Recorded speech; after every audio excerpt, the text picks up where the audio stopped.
So kung okay lang daw na paminsan-minsan ng buo, so yan yung sasagutin natin. Tara, check natin sa build design natin. So yan guys, kasama si Sir Rabay Kuys, yan sa Batangas, and si Sir Jake, business partners natin. Lupit yan, lupit yan. So kung nasusubaybay niyo mga kabay, ito yung project natin, nakakabuhos lang ng time. So sasagutin natin yung tanong ni Sir. So ito yung 3D.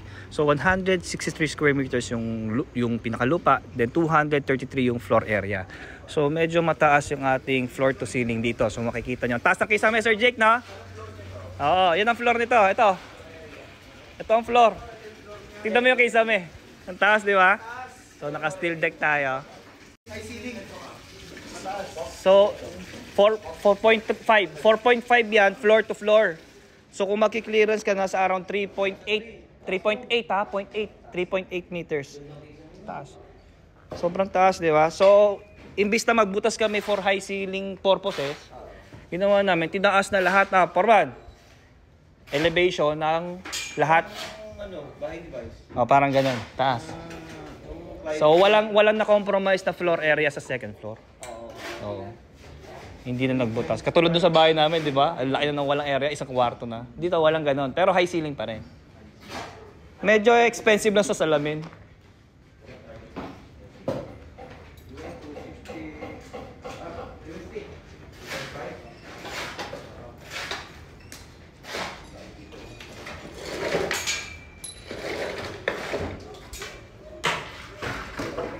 So guys, tara kaya tayo sa second floor para makita nyo.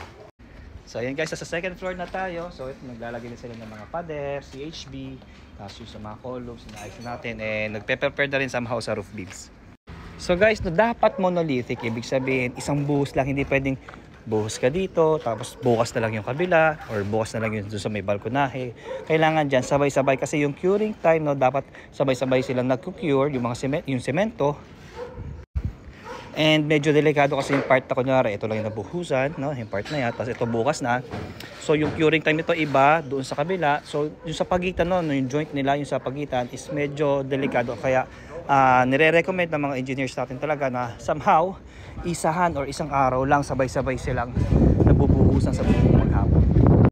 Kaya ang pagbubuhos talaga is talagang pinaghahandaan, no? Yung materyales, yung quantity, cubic meter ng mga yung volume ng semento natin ilalagay, no, yung konkreto, yung manpower, kailangan talaga doon sa isang araw is matapos natin siya. So yun lang mga kabahay, thank you for watching and see you sa next vlogs natin. Bye bye.